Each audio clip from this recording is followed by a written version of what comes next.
Hey guys, welcome back to another episode of Bleav In 76ers podcast. I'm Marcus Dash here with legendary 76ers point guard Eric Snow and my brother Teja Dash. Guys, last year when we began the season, it was a rough start to the season. You know, it was like we were waiting. We went through the first week, the second week of the season, until we got our first win of the season. And it was like, when are we going to get that? When are we going to get that? But no, we didn't have to wait. Game 1, boom. Game 2, boom. Game 3, boom. And Game 4, boom. 4-0 to start the season out. How are you guys feeling? We're going to get to everything from the first week of the season, but how are you guys feeling about what you've seen so far? Just a kind of broad statement here. Good. I mean, obviously, it's all about winning, winning games, and we've done that. But competing, coming back that last game and winning was huge. And I think for the most part, we're winning, and we all know that we're not healthy, so it's very promising that we can win now, and hopefully when guys are back that we're even better. So that's very encouraging because that's something that maybe we didn't do particularly well last year when guys were out, is find a way to win games. And so that's good to see, especially early in the season. Even when they were in. Yeah, that too.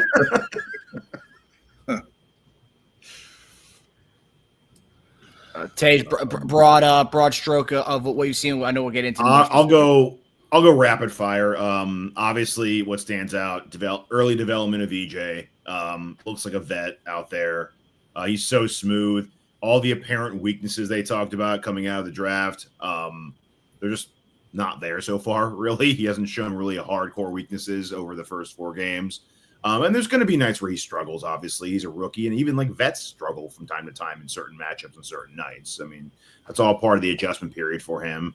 But I think that period of worry you have about whether it was the right pick, whether he was too high, too late, was he the guy? I think so far all of that is just wiped away for me. He's got the skills, athleticism, and what's really great is he's got the right mentality, right? Like he's got the right mentality of someone who's going to grow and possibly be great.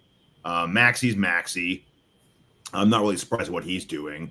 We talked about it last year. Maxey looked good last year, but we talked about how bad of luck he had around the rim.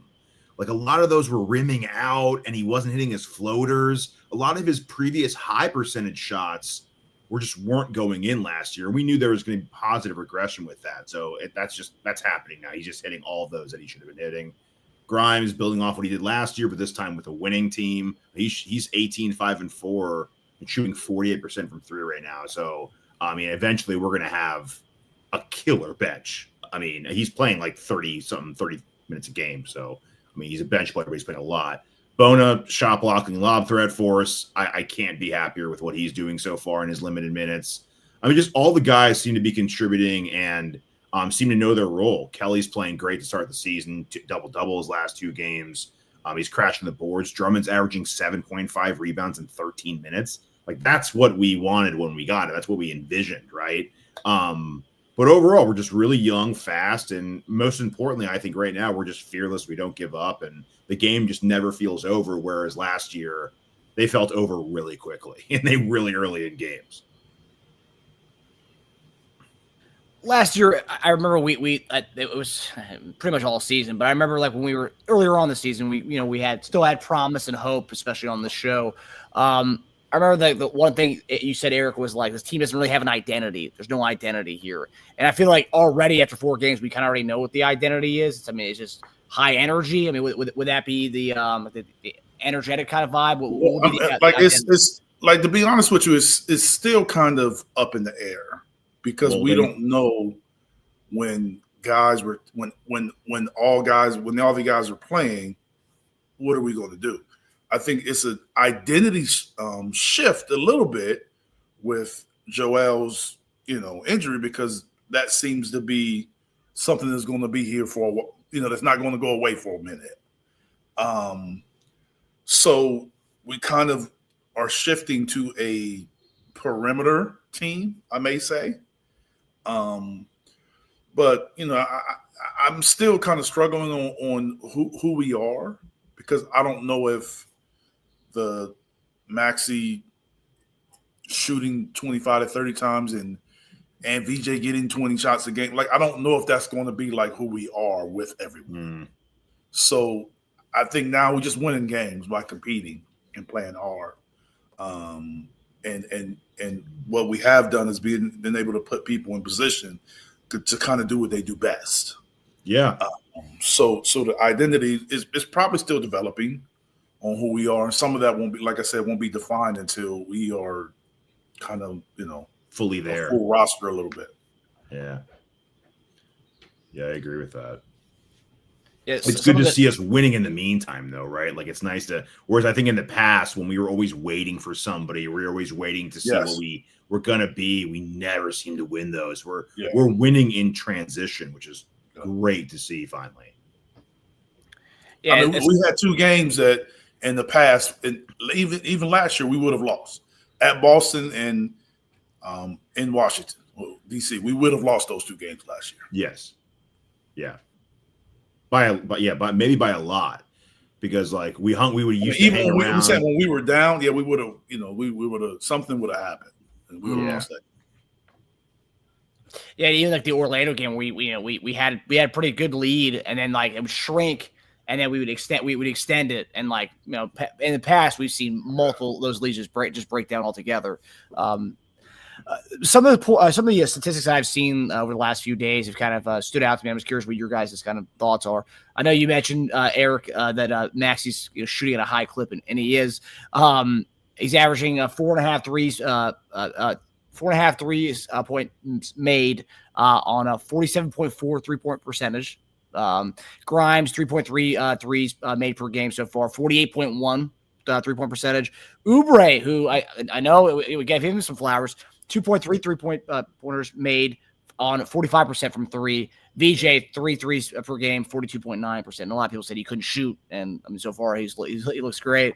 And then this I thought was interesting. I'm just curious from a guard perspective here, Eric. Maxey and Edgecombe lead the NBA with 76 and 72 passes per game, and they lead the NBA in distance run in miles, around 3 miles per game.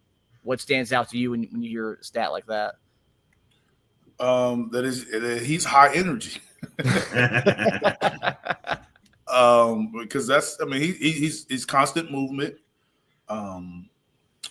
with the ball, without the basketball. So I think that the question is this something that he can maintain? And maintain at that high of a clip as far as his effectiveness. I guess that remains to be seen. But for right now, he's doing it. I think as time goes on, hopefully when McCain and Paul and those guys come back, that threshold for him can decrease so we can have more of him and the best of him in the longevity form. So I do not think that that's something that he can maintain for a full season. But it's great to see it now. His energy's there to start the season. It kind of leads the charge, and he's putting pressure on the defense, which opens up lanes and opportunities for other guys on the team. That's why, I think that the guys are ready to shoot and knocking down shots. But with Joel not being in there all the time, you need a guy that can kind of put pressure on the defense and make them shrink their defense, put so much attention to him that it opens up offensive rebound opportunities, transition opportunities, and wide open shots. So his effectiveness is very needed and is very effective for him and for our team. And he's playing at a really good all-star and in some ways an MVP level. Yeah. And I think some of those 3-point percentages are going to come down, especially with Oubre. But he could be I've always tell you guys, most guys they average out. So whatever their career averages are, they'll come somewhere around there. They may be some percentage points higher or lower, but for the most part, not many guys make a 10 or 15% jump in one season. Yeah. Yeah. Yeah, and last year Kelly shot 29, so I'm hoping he could be somewhere in between where he is now and there. And mid-30s would be great. I mean, what is the percentage they want you to be at in the NBA? 33 is considered good. Yeah, I mean, to 33% is considered 50% from 2. To want you to keep shooting it, I think 33, yeah. No, you understand what I'm saying? 33% is considered 50% from two. So if you take 10 shots to shoot 50% from twos, you got to make 5. From 3, you only had to make, basically 3. So they kind of view, analytics, quote unquote, a 33% 3-point shooter is basically almost equal as a 50% 2-point shooter. Yeah. Mm-hmm. So yeah, I mean, so that's sort of the threshold as far as. And I would be 33. I know when I've heard you all or people talk, they don't necessarily look at 33% as a high percentage. Mm-mm. But when you look at it that way, it's kind of different. Yep. Yeah. I guess it would depend who it is, but yeah, you're right. 33 is 33 no matter who you are, right? So, but yeah, I mean, Kelly was 29 last year, 31 the year before. 32.5 for his career. So if he can get back to his right around his career average, 32.5, 33, I'm fine. Yeah, I mean, I'd be really happy with that. He's playing great. He's playing smart basketball too. He really is. And I know this is. I'm just curious because the first 4 games we're seeing Maxey get the whistle, and this is something that we hadn't seen before. Yeah. It's the first time that he's getting to the line at a high rate as he is. And it's I don't see any different from last year. I mean, he's just getting the whistle this year. And I mean, what's the one thing that's kind of different from last year to this year, Eric, where a guy, goes from not getting the whistle to getting the whistle when he drives to the lane? Because I mean, I just feel like it's I think if you look around the league, and I watch a lot of games, especially the West Coast games, because I'm on the West Coast. There you go. Tell them how you really feel. Yeah, he wants to. That's his whistle. So I would say early in the season, it typically tilts towards offensive guys getting more calls. If he's getting these calls late in the season, then that's sort of how it's going to be.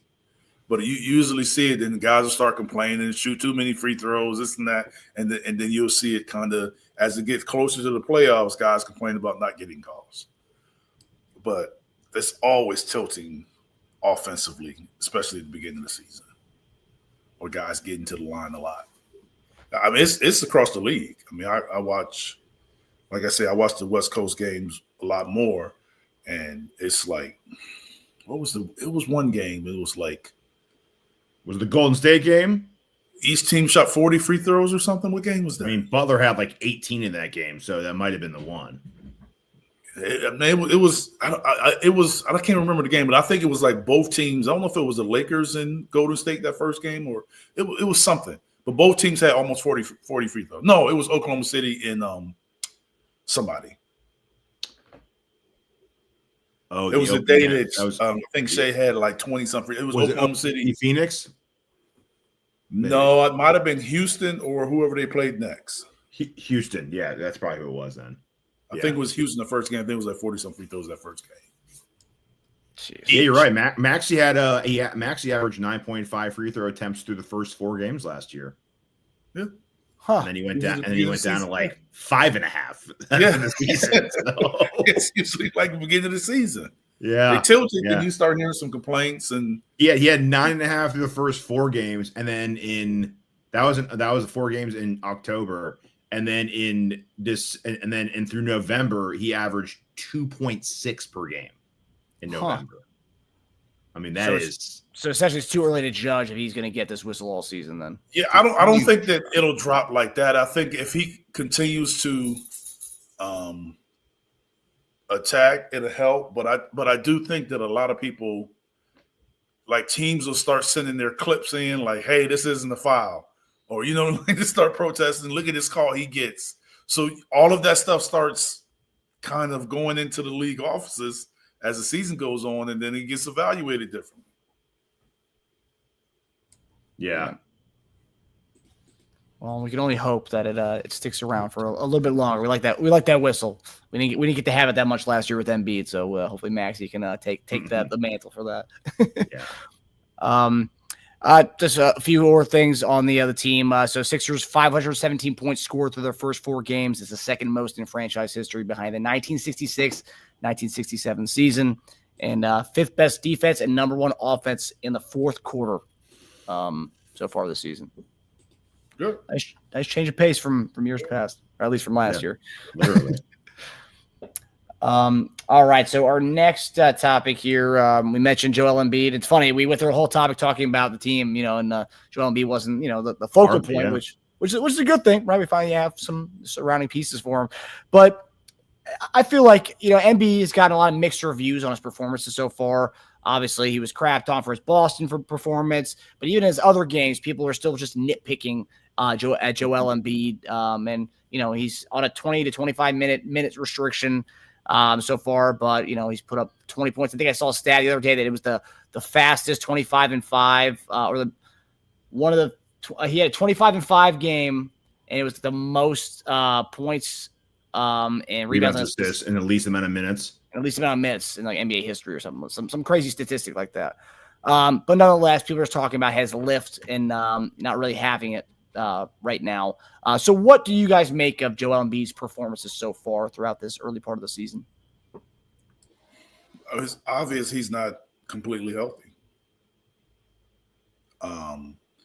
Like I told you all before, even while not being healthy, he can still score the basketball. But it was the other things. Can he run court? Can he get out and defend? Can he get out and defend on pick and rolls? Can he protect the rim? And the biggest thing is, can he rebound out of his range? And that's been, to me, the biggest difference for him is his inability to do those things at a high clip. And that just tells me where he is. Hopefully this is something that as he plays, he can continue to improve and get better. But for them to limit his minutes to 20 minutes per game tells you all you need to know, that, this is going to be a process, another process. This is going to take this is not going to be settled and finalized and anytime soon. I mean, I see them maybe increasing his minutes 3 to 5 minutes as time goes on, that maybe he can be playing 30 minutes by the All-Star break, maybe. But he's not playing back-to-backs, and he's playing, if he can play in every game and you can get him for 20 minutes, and then, like I said, you can try to increase that to 30, it helps. But it's just obvious that he's not right. And I think the most frustrating thing from like our fan perspective is we still don't know what's going on. There's so much uncertainty. Like we don't know anything. It's not for us to really, it's not our business really to know either, but it's hard to kind of trust in something that we don't know anything about. Do you think, obviously he's getting right? Like he's still in the process. How much of it is like the confidence in playing with knowing that he has this? I mean, obviously he's healthy enough to play 20 minutes, right? He's healthy enough, but how much of it do you think it's like there's confidence in him, like going for a rebound? You said rebounding out of his range. Do you sense it as like he's not confident in his knee yet, or is it more? I don't know if it's confidence or the ability to react fast enough to do it. The ability to adjust when the rebound is sort of out of your range and your reach.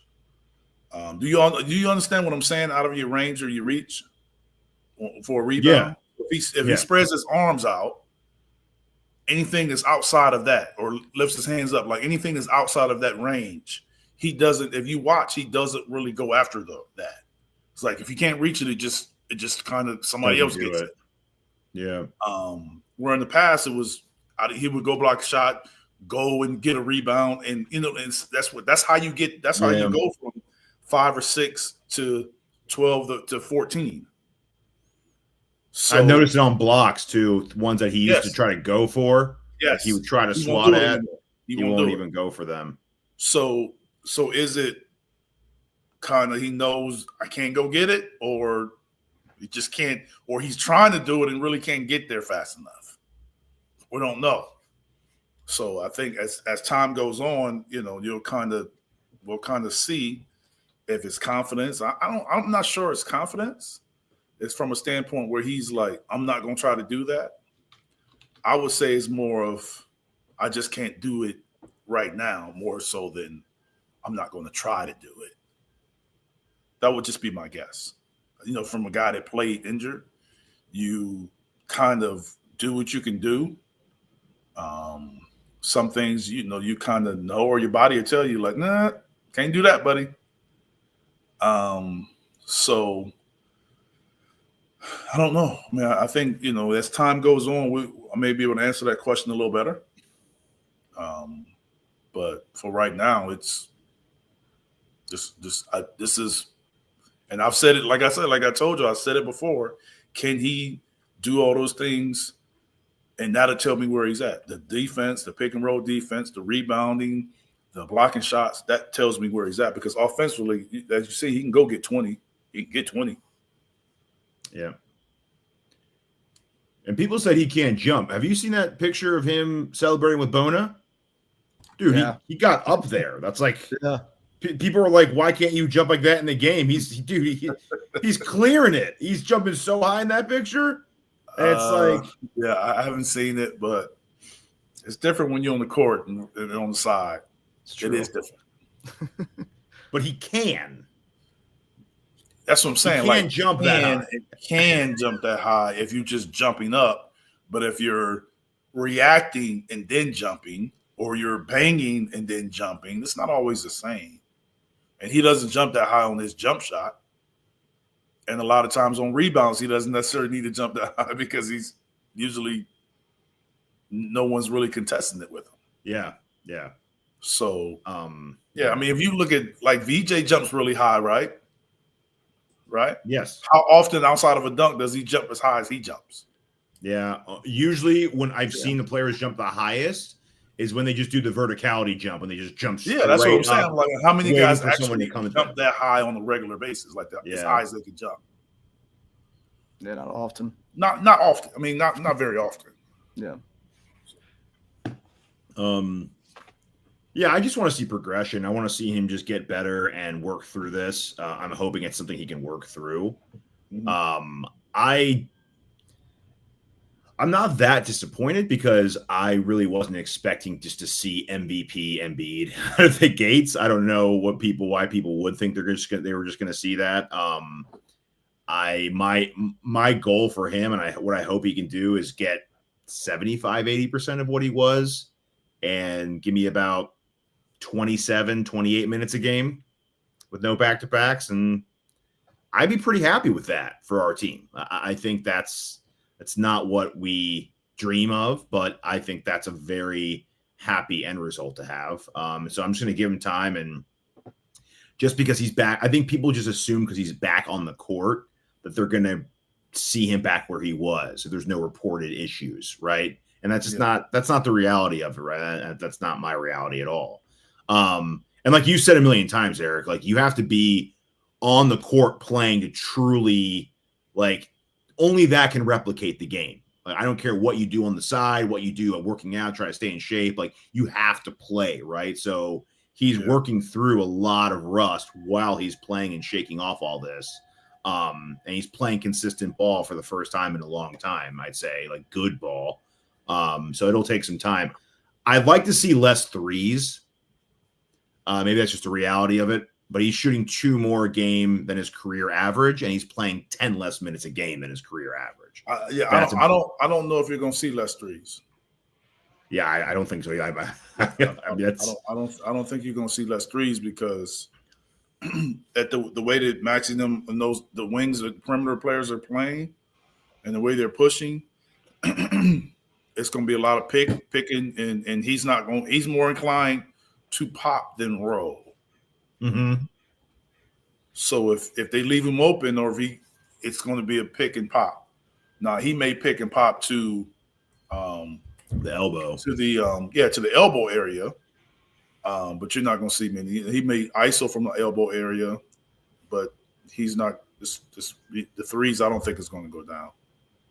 I mean, it's going to go up if anything. If he's playing 21 minutes, or let me rephrase that. The jump shots aren't going to go down. Yes, I'm okay with that because his mid-range, I think he's one of the best mid-range shooters in the league. He's got that elbow down. So I would just like to see him take that down a notch and go more to the elbow. Because at 5.3 at 21 minutes, you give him 8-9 more minutes, we're talking like 8-9 threes a game. That's just a lot. That's a lot for him. And I think I think a lot of his shots are I'm only playing 20 minutes, so I got to get my shots up. Yeah. Yeah. Yeah. Yeah. But yeah, well, I mean, the important thing is, the fact that he's back on the court, like you said, Tej. A lot of people didn't expect him to be back on the court this early on, and he's not. I mean, yeah, obviously we know he's dealing with something, but he's not even popping up the injury report, which is interesting. It's not even like Embiid questionable tonight or probable tonight with parentheses knee, but like no, he's not even popping up the injury report, which is interesting. But yeah, it's great to have him back. And I've seen a lot of people who in the NBA world who have been kind of Embiid haters, so to speak. But I've seen a lot of people say they're just happy to see Joel Embiid back on the court, which is nice to see from a all-around basketball community. It's good for the sport. It's good for the NBA. People should be rooting against the guy anyway for an injury. I think it's pathetic for people to be laughing about guys' circumstances like that. Because also as a hater, right? If you're a hater, it's more fun to hate the guy if he continues playing. If he doesn't play anymore, what are you going to hate on him for? What he wears on the sidelines? I mean, you want the guys to play so you can hate on them. That's the good part about hating on someone. You get to root against them when they play. Yeah. And this is coming from someone who hates on certain guys, like in the league. It's only fun if they actually play. A lot of guys. But it's fun if they play. If they don't play, what can I hate on? The injury report? Yeah, not certain guys. That's a lot of guys. I know what I'm talking about here. Class A, baby. We got some comments from the chat. So we got CYOR Pot POW. What y'all think of Lauri Markkanen trade with picks? We've talked about Embiid or Paul George. I don't know. I mean, how would he fit with the team? I mean, Markkanen fits our team to a T. I just don't know who you would. I mean, his salary's up there, so not sure who all you would be giving up for him. But he definitely fits the team for real. Like, I mean, he's a true forward, great size, shoots a three, attacks. You can play him in at the rim in the paint. You can put him in pick and rolls. You can put him in isos. So he definitely fits. It's just a matter of what you're giving up in addition to those picks. But that's something I would definitely entertain, especially, like I keep saying, this East is the year. It's the year to have it. Mm-hmm. So if that's something that, even if you're giving up multiple rotation players, that's something that's definitely intriguing. Oh, so it's a Paul George deal. Yeah, we would definitely have to include. I mean, either way, we'd have to include picks.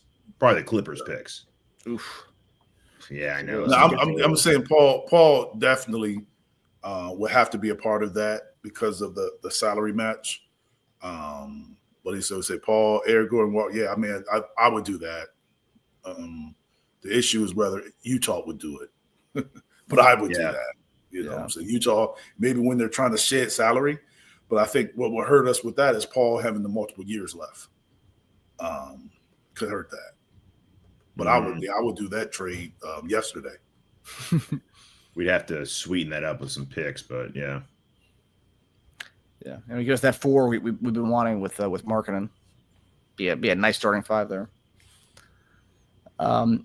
We also have a comment here, contribution from Schoolboy 609-215. Appreciate the contribution, buddy.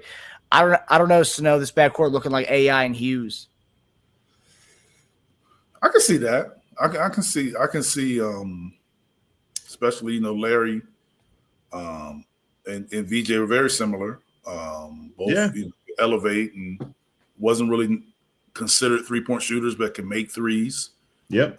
Obviously, AI and Maxey can score the heck out of the basketball. I can see that. I mean, I can see where you kind of get that similarities. It's just that we all know AI is just on a different level. But I do see where he's going with that. Yeah, it's fair. Yeah. Appreciate the contribution there, schoolboy. All right, so we talked about Paul George. So we obviously think in the chat people are talking about trading Paul George for Lauri Markkanen. So that brings us to our next topic here. So Paul George is not playing tonight in Boston, but he was a full participant in practice, and he should be returning soon. We saw Watford return last week, so slowly the guys are going to be coming back. Jeremy McCain was a full participant yesterday, so slowly we're going to be starting to see all these pieces come back together. You said Jeremy McCain was a full participant? Yeah. Yesterday. So he's practicing? Oh, okay. Mm-hmm. Yeah. Good to hear. It is good here. We're getting closer. A lot of people on social media are kind of worried about Paul George's fit with the current team. And obviously we talked about the identity and we don't really know because we don't have all the pieces yet to see what this team is going to be at the full scope of everything. But Eric, what are your thoughts on PG? And do you share the same worries about his fit that some fans do, how he's going to fit into the offense with VJ and Maxey, with the way everything's kind of shaping out right now? I understand the concern. But I think that concern probably comes more into play if Paul is more demanding on minutes, position, then I could see it kind of, going south a little bit.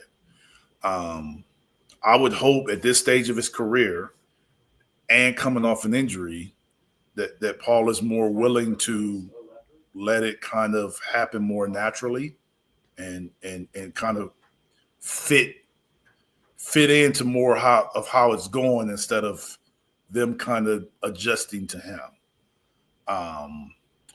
The issue is Paul has expectations, as we can, see from the people's worries or complaints that are there. So I think it can be both sides. We can't say that we worry about Paul messing it up, and then when he comes back, say, well, Paul's not doing enough.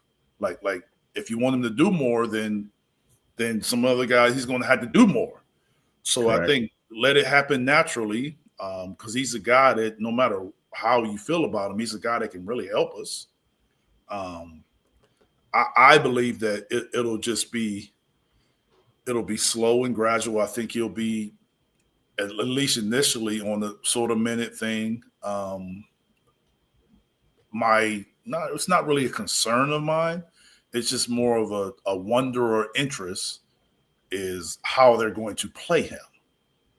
The combinations on the court that they're going to play. Yeah. Because Kelly's playing well. You got Grimes, you got VJ, you got Maxey. So how we're playing them? Are we going to play them more with 3 of those guys or 2 of those guys? So yeah, we'll see. I think that matters, and that'll probably help. If closing games, if he's probably playing with 3 of those guys more than 2, because he'll get more easier opportunities, but we just got to call Kelly the 4. Yeah, does that mean Grimes sits to close games too? Right, when everyone's healthy again. Yeah, well, I mean, I would think, because if you say McCain is back too, I would think that it may be fluid and not a set rotation on who ends games. You'll see, and that's the thing about it. You'll see now where you didn't see it before, but you'll start seeing VJ start sitting games. It'll be like, who has it going? I don't think Maxey may be the only consistent as far as out there to end games. Yeah. That's a problem we haven't had in a very long time. I don't think you're going to have. I don't think it's going to be set like this is our team to close the game. Because we found out against Boston that Joel was on a minute restriction because he wasn't playing in the end. Mm-hmm. That's how we found out he was on the minute restriction, because they had to address why he wasn't in the game. And then even was it that game or another game where they played and it was all smalls. It was no big in the game. Mm-hmm. So I think it's fluid. I think Maxey's the only consistent right now. With Joel being how he is and Paul coming off, that Maxey's the only consistent that we could probably bank on always closing out games. Yeah. So more of a hot hand approach and just based on matchup kind of approach for closing out. Matchups, hot hand from individuals and hot hand from a group. Say, for instance, you got a 5 that is rolling. Yeah. Are you going to take them out? Are you going to take one of them out and change it? Like, I think that's why I said I think it's fluid. I don't think we don't have that kind of roster that it's like, you know what? Like with when I play, like my best years in Philly, we had myself, AI, G Lynch, T Hill, and either Theo or Dikembe starting. Well, that was our starting 5, but the majority of the games, it was Aaron was in there. I was going to say McKay, because Coach Brown wanted 3 different ball handlers on the court to end games. He wanted 3 instead of 2. So then it came down to, was George going to be in there or was T Hill going to be in there? Mm-hmm. But it kind of depended on how the game was going, on who was in there. But the majority of the guys that closed the games, we all knew AI was going to be in there. We all knew I was going to be in there. Aaron was usually in there unless we played Charlotte, which had, Anthony Mason at the 3. You know what I'm saying? So George had to play. So it kind of, but that was a matchup decision.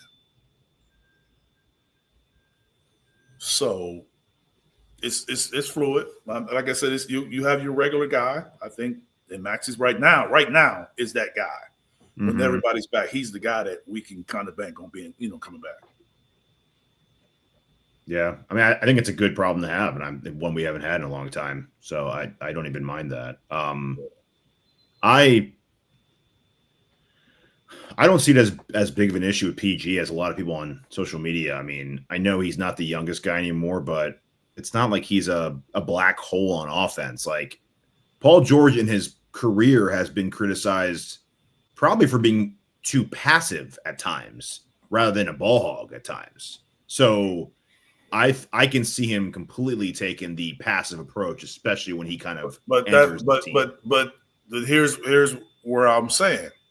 You say he's been passive, but he's been what? In there.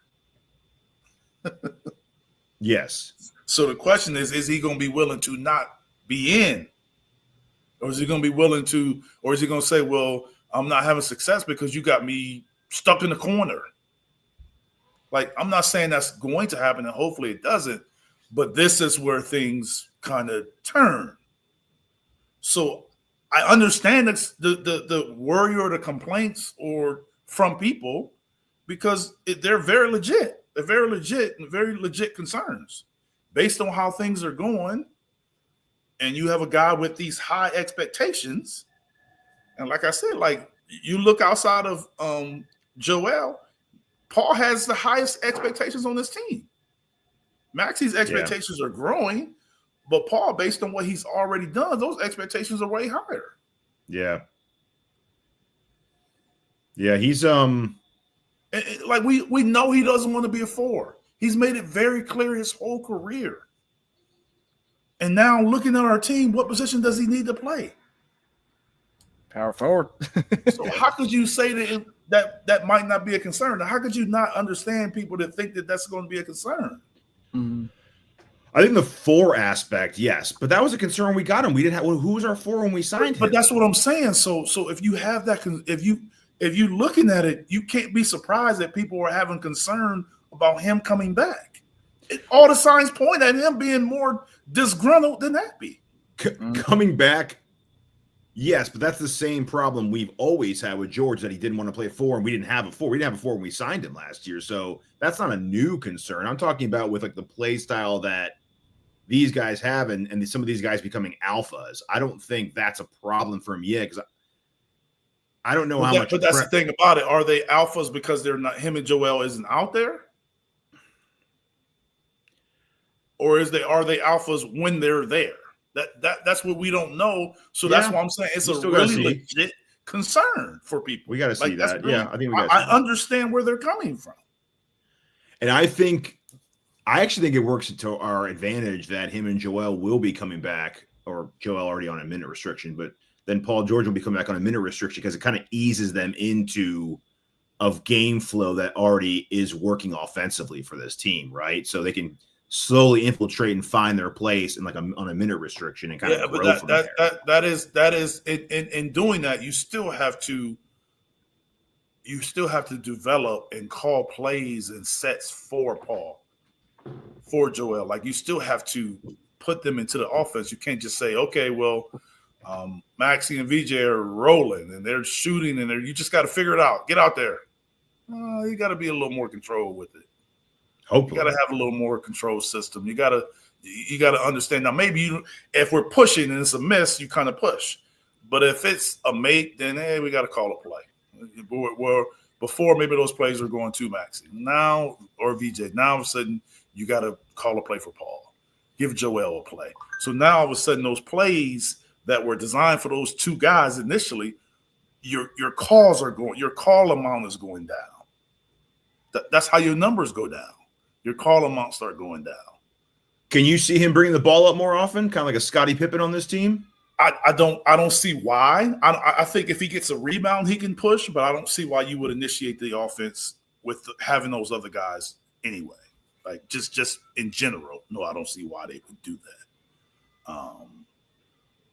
I think Paul, you got to figure out where he's at and how you can get him his shots and his plays outside of just being a spot-up shooter, because I'm not sure Paul can be as close to the Paul that we all know just being a spot-up shooter. Yeah, it'll be interesting. I still think he does so many things well that I think – I have high hopes that it can work and they can figure it out. It's another brand new team for us to figure out all this stuff. Yeah, you say it's a good problem to have, but it's also going to be a tough for Nurse to kind of work this out. I mean, he's got to find the proper matchups, the proper rotations, and see how things flow. And it's going to be a fluid situation. Schoolboy says, even last year, I felt Paul should be more Klay Thompson in the prime Golden State days instead of the on-ball guy he is used to being. Yeah, I mean, a lot of people feel that way. Do Paul feel that way? Do the Sixers feel that way? I think the Sixers in a way have to feel like he's headed that direction, but we don't know what their conversations were when he signed there. Yeah, this had to be addressed when they were signing him. They had to have these conversations, and I just don't think Paul thinks that that's where he's at right now in his career. It's crazy to say, but so much has changed. Injuries have prevented him from maybe being what he was currently, but I just don't think that he thinks that's where he's at in his career to play exclusively pretty much off the ball, pretty much catch and shoot. Like he's asking about Klay Thompson. I don't think Paul is. I think that's something Paul will do when he's done, really. I think he looks like he's done when he's playing that way. In my opinion, he would take that as I'm finished. Oof. It's gonna be interesting to see how these minutes are played out when he comes back. Because he's never. I mean, so you're saying you're making him a guy or a style he's never played in his career. And if you look at most guys like him, when they become that type of player, it's usually in the dead end. When they accept their fate. And when they accept that role, it's usually the dead end of their career. Yeah. Now, I mean, so much has changed since then. To me, right? That's why if he wants to play the way he's been playing, you have to chase matchups. And the only way to chase matchups like that is for him to have bigger, slower guys defending him. And the only way to do that is to be a 4. Yeah. The catch-22 there. Which we come full circle to the conversation that we had last year. Yeah. Which, I mean, when you sign a guy that age to carry him through to when he's 37, 38, I mean, he's got to know. Well, I mean, on a successful team, you won't be able to play like you. This age, this time right now in the NBA, most guys do move up a position. So if you look at the top threes in this generation, LeBron and KD. Well, you look at their team, kind of what's the best position for them, especially with LeBron when he's at the 4. It's not that they can't be threes, but they're just such a matchup problem at the 4. Yeah. But they're also bigger than Paul as far as defending 4s. Maybe not LeBron's maybe not taller, but he's more physical. Yeah. Yeah. You got to figure Paul George. But neither one of those guys want to be called a 4 either. Yeah. It's just something you have to kind of. But they don't want to be called that. But that's how they accept playing like that. Yeah, because that's just where it's headed. They want their stats. That's the easiest way to get your stats and wins. I mean, did the Rockets list KD at shooting guard in opening night? Yes. Yeah. And then yeah. But they started big though. Yeah, they did. Yeah. Yeah, they started big. Yeah. Yeah, it was a really tall starting lineup. Schoolboy, I think him and Joel are needed for the playoffs too, so they're more half-court creators. I think during the season, him at power forward on offense and small forward on defense is the best bet.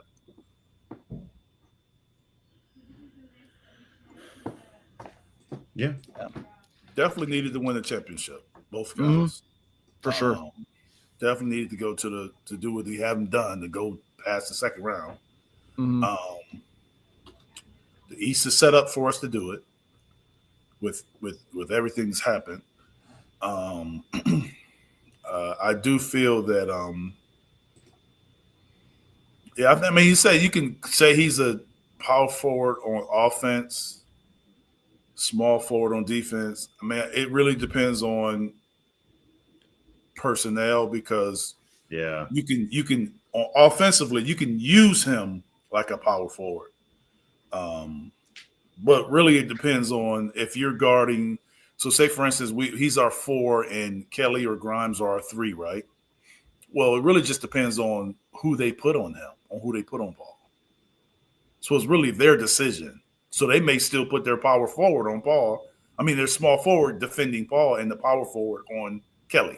Mm-hmm. So you can call him whatever you want to call him, but it still depends on how the team kind of decides to, address their matchups. Yeah. And then on the other end, you can have Paul guard whoever you want to guard. So you do the same thing.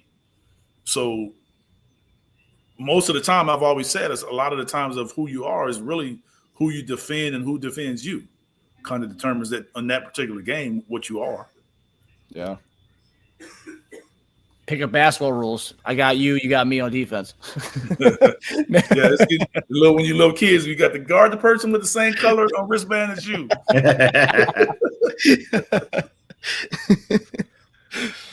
Oh man.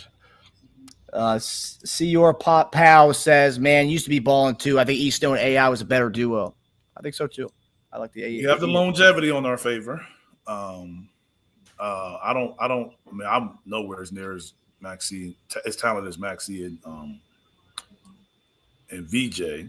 I think what I did well, and I think what AI and I are was a better combination, meaning like we blended together better. We complemented each other very well.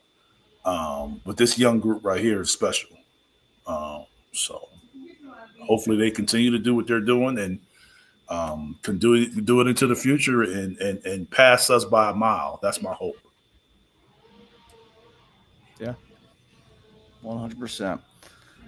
All right, we're going to do our final topic here. And so, obviously, we are undefeated right now, 4-0. A lot of people did not see this coming, did not see the Chicago Bulls or the Sixers being undefeated as one of the last 2 teams in the Eastern Conference. No. So, the question is, how long will this last? I've seen some talking heads, NBA content creators talk about the Sixers could go 12-2. This could keep up for another week. Some people saying Cleveland's the spot where they see us losing. Over the next 5 games I have listed here, where do you see this undefeated streak ending, or do you see it going over the next 5 games, just looking at our upcoming 5? Well, I mean, you can look at this list and easily say, well, Cleveland's going to be the hardest game.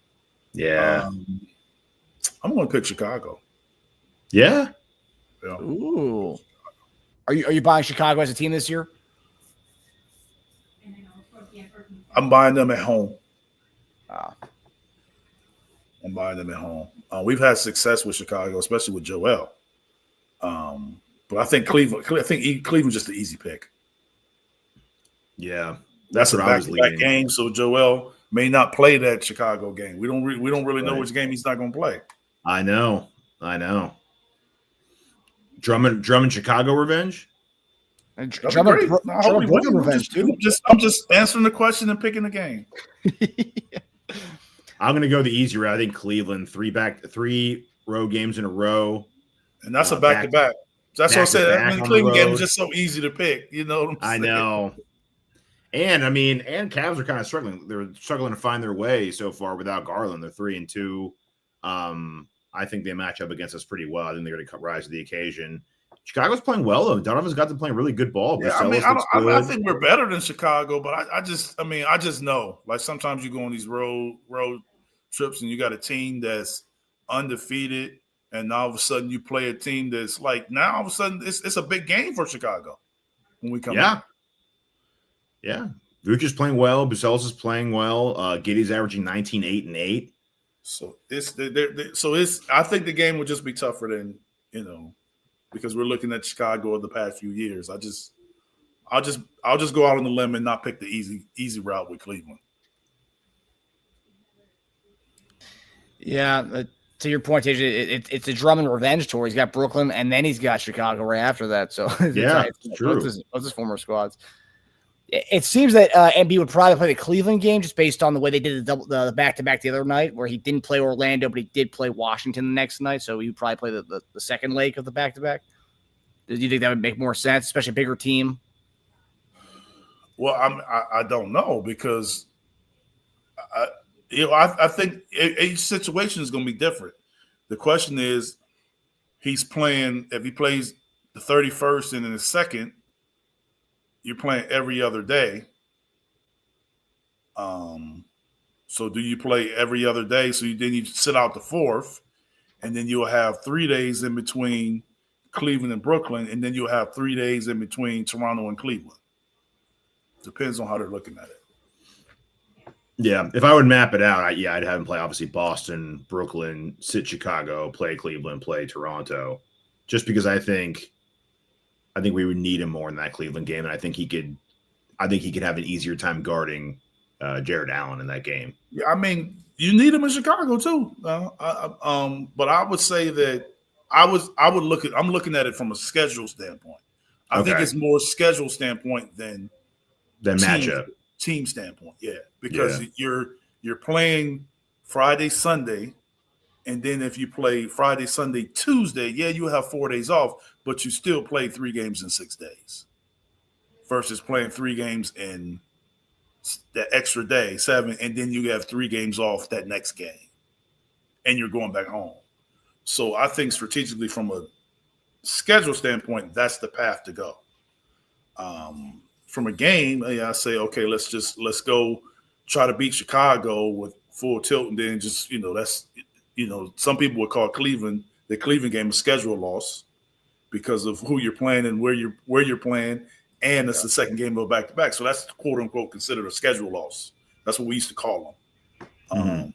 So they may tap out on the schedule loss. I don't know. Load management coming. Load management on the schedule loss. Yeah. Load management's coming. Load management game. But where do you guys? So after these next 5, we're 4-0 right now. Where do you guys see our record being after these next 5? If you had a guess, just based on these. I say we'll lose 2. Okay. I'll say 8-1. Yeah. 7-2, 8-1. I'm happy. 6-3. I'm happy with all of it because I wasn't expecting any of this. It's a lot. It's a higher winning percentage we've had in a very long time. So enjoy it. House money, baby. Enjoy it all. House money. All right, guys. Well, that does it for us. We hope everybody enjoyed the episode today. We will see you guys back next week as we talk about how the Sixers continue to ascend in the Eastern Conference, because so far this year it's been a great year, and we can't wait to continue to talk about this squad because it's a very fun team. But hope everybody enjoys the weekend and everyone has a happy Halloween. Fellas, have a good weekend, guys. Yep. Later on, guys. See you, fellas. See you.